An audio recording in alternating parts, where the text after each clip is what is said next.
Yeah, you guys can stay seated. Oh, okay. Thank you. I'm Mandy Bullock. I'm a proud Little Miami graduate who has been looking to make a positive difference in our community. It's a community I've been part of all my life. I graduated from from Wilmington College, earning a degree in accounting and business administration and a minor in management. Then I went on to work at Cincinnati Financial and earned a Series 7 designation, which reflects my background in financial accountability and oversight. My husband and I have raised 3 daughters in the district. 2 have graduated and are pursuing degrees in education, and our youngest is still in school. Our family's Panther pride runs deep, spanning 3 generations. I decided to run for school board after attending meetings over the last couple of years and seeing things that concern me as a parent, such as lack of transparency, inappropriate materials in classrooms and libraries, and unproductive board meetings. If elected, I am committed to bringing financial transparency to our district. One of my first priorities will be to initiate an external financial review to ensure every dollar is being spent wisely and incorporating the Ohio checkbook so parents and taxpayers can see how resources are being allocated. I believe this will build trust between our district and our community. I also believe in protecting the integrity of our classrooms.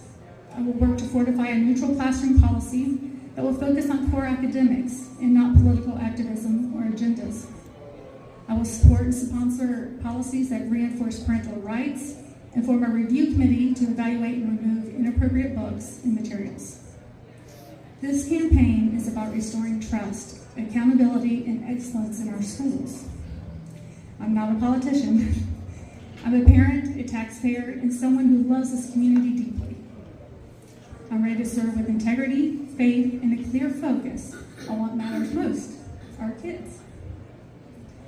Please pray that God guides my path and gives me wisdom in all my decisions. Sorry, I'm getting emotional, because it's important. Thank you for your time and all your support.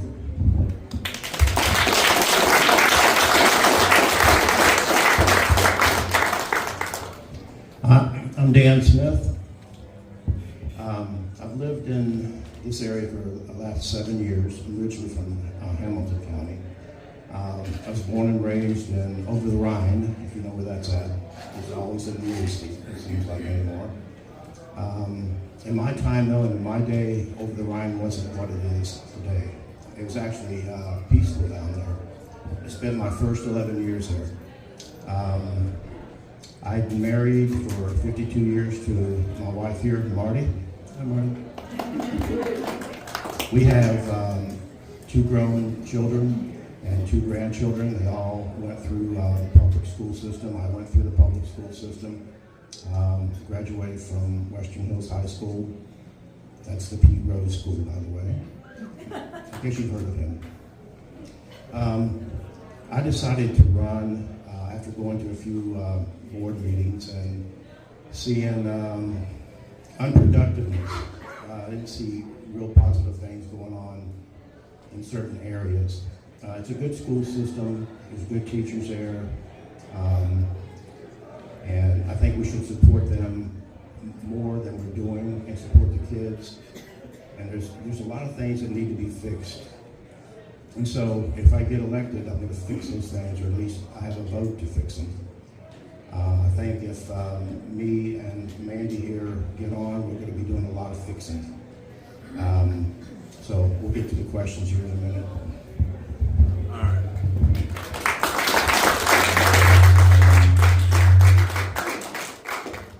Yeah, there you go. Okay, so question number 1 relating to schools and taxes.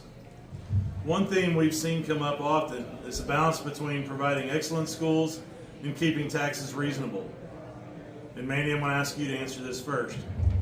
How do you believe the district can achieve both of these important goals, balancing excellent schools and keeping taxes reasonable?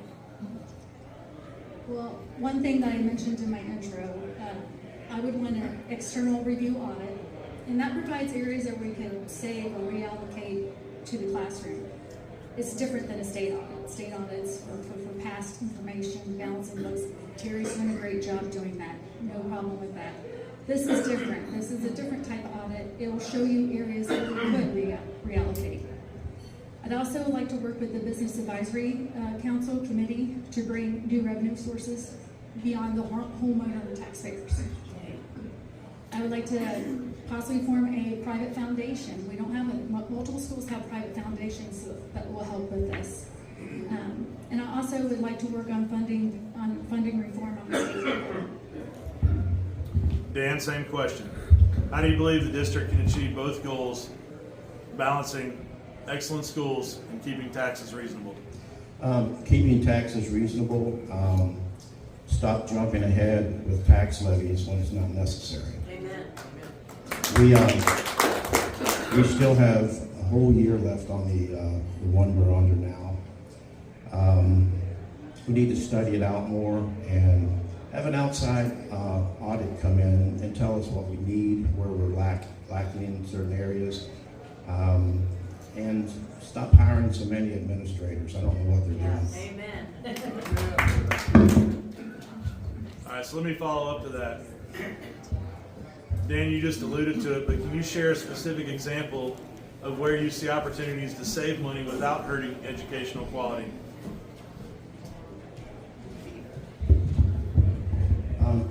Like I said, stop hiring so many administrators.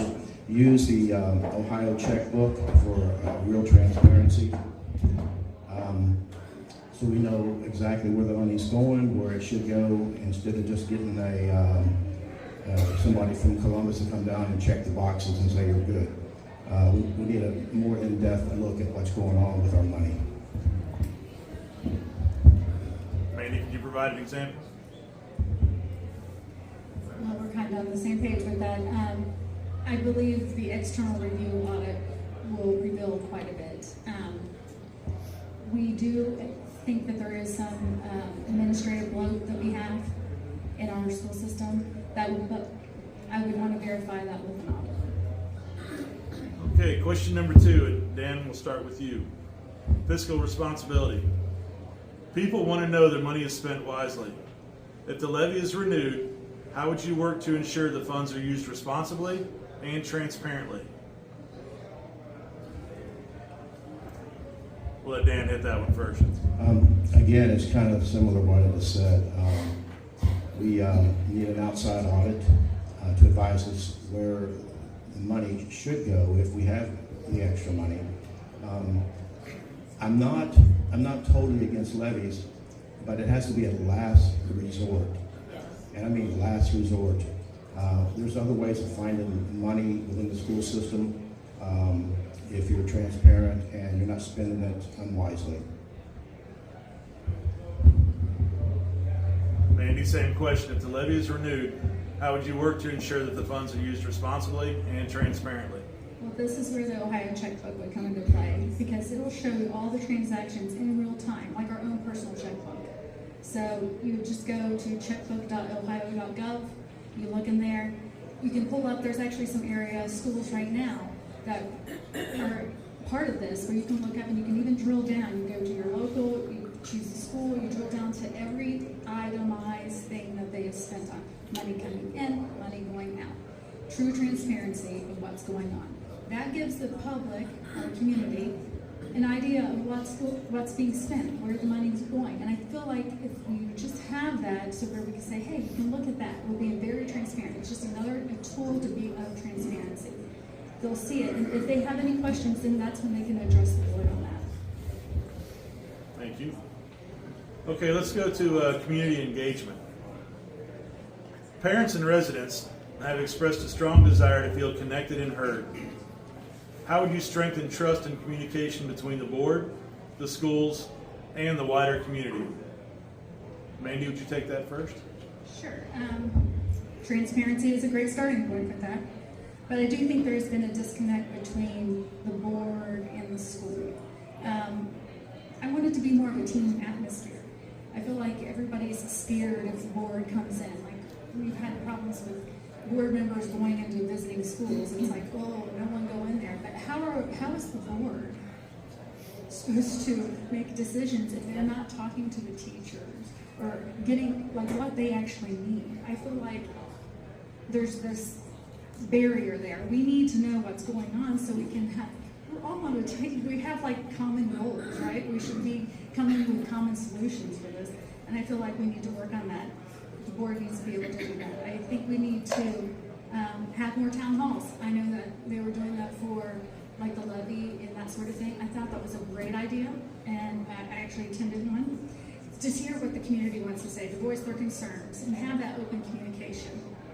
I don't know if there is, but I think that we should create a space on the school website or have a board website for our community to ask questions where the board would be able to respond to those individually or bring them up at the next school board meeting. So that's just a few things, but I do feel like we just need to have a better team atmosphere. It's like we're all working for the same goal. We should be, and if there shouldn't be a disconnect there, or anyone scared to approach the board. It happened in a board meeting where they were talking about school board members being allowed into the schools, and that's why I'm bringing that up. It's like they're scared for us to come in, and I wouldn't want that. We're there to get information to be able to make the right decisions. Thank you. I want to be available to the parents at any time, social media, whatever, emails, however you want to do it. I want to be able to go into the schools and see what's going on without having to jump through hoops to do it. We've been entrusted with a position. If we get on, we should be able to go into the school basically when we want to. Not to have to make an appointment. Let us go in and see what's going on. We want to see if you're hiding anything, because I think you're hiding stuff in these schools. And we want to see what you're hiding and why you're hiding it when you see us coming.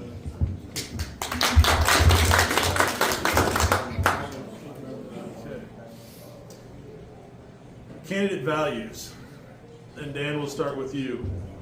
This race has been a lot about candidate values and what they bring to the board. Could you share your personal values or life experiences that would guide you through your decision making if you were to be elected? Yeah, I believe in being truthful and honest with people, especially people that elect you and people that you're working for. I'm a former police officer in 2 states, Ohio and Tennessee, and there's a lot of responsibility. It's a responsibility that most people don't have. You have someone's life in your hands. I'm a first responder. I was a first responder. And so I just want to be available at all times for any of the people that want to have questions or concerns without them having, like you're saying, a fear of a reprisal or anything. Be able to speak your mind. Thank you. Mandy, could you share personal values or life experiences that will help you guide your decision-making process if you were to be elected? Well, I've been pretty open about my Christian values. I'll tell you one thing, I'll pray over every decision. I'm willing to listen to others and try to find common ground where we can. Again, I want that team atmosphere. I'll be respectful of each other. I feel like showing my Christian values and trying to live up to them. I'm not perfect, but trying to live up to them. I'm hoping that we can gain that. All right. Student opportunities. So look beyond finances. What's one area where you'd like to see Little Miami expand opportunity for students, whether it be academics, athletics, or the arts? Mandy? Well, I want competitive athletics, of course, and I see the value of the arts. I actually have a daughter that's studying to be an art teacher. So I definitely see value in those. But we need to concentrate on the areas in academics that we're needing help.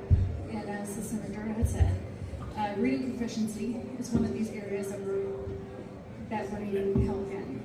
We need to ask our teachers, and that's where the communication with our teachers as to actually how can we help and what resources do they need to be able to do this. That's where I feel like there's a disconnect. I don't think we're giving them what they need. We might need more teachers for that. We might need extra help in that area. So it's that communication with the teachers. I also would like to partner with companies and maybe create like co-op programs, because already we have like CCP, for students that are going to have college in mind. And we have the Warren County Career Center, which is great for like certain trades, both amazing things.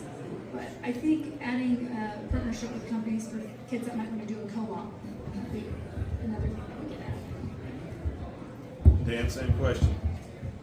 Yeah, I like to have students go on more field trips.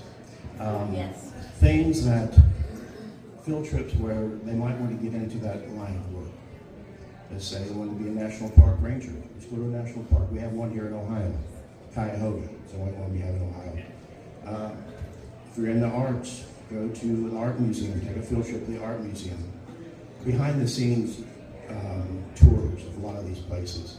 So even, like you said, internships for just going to get experience. A police officer, how about a ride-along program? There's people that want to do that. It's a good thing. You learn a lot from a ride-along program with another officer. Things like I'm talking about are things that get the students involved in things that they're looking at maybe for the future, instead of just, something they're reading about. Get them out there and get them active in these things.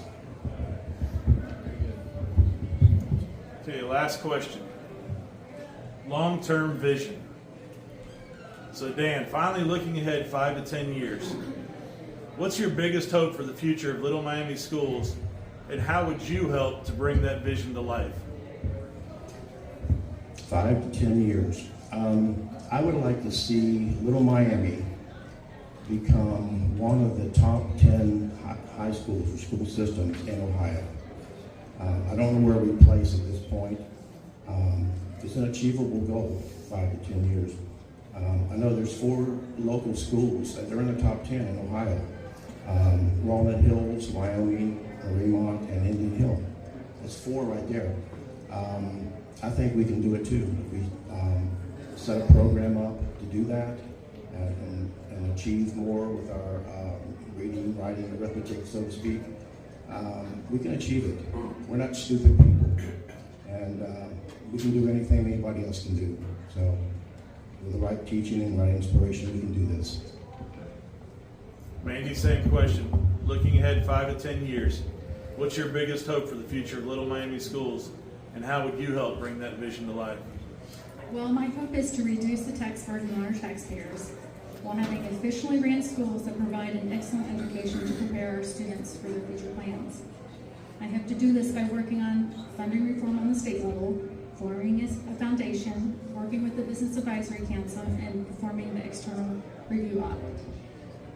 So we can find resources to put back into the classrooms so our students will receive the education needed to be successful.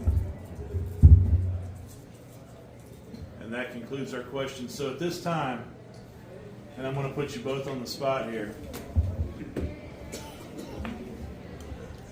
And in 90 seconds or so, could you let everyone here in the audience know why you're the best candidate for this position? Why they should vote for you? Mandy, we'll start with you, please. Like I said, I love this community. I've been part of it my entire life. And I want what's best for the students, teachers, administrators. I want what's best. I'll work hard for you for that.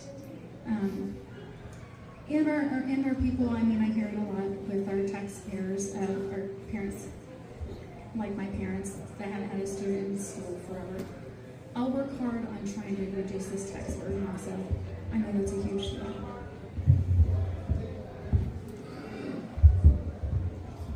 I haven't been here that long, like I was saying, but I've had some tough jobs. Running for school board is not easy. It's a tough position once you get in there. I've talked to other school board members that's been in, and they're glad to get out. Yep. But as a police officer, I've faced down a lot of stuff in my life. And if I can face that down, I can face anything that's thrown at me at a school board meeting, or fellow board members, or whoever. For instance, last month we had a meeting that got out of hand again. Somebody doesn't have control of that board.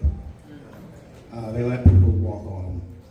And when you have somebody in the audience that yells out the F-bomb at a board member that he doesn't like, there's a problem, especially when the board president does nothing about it.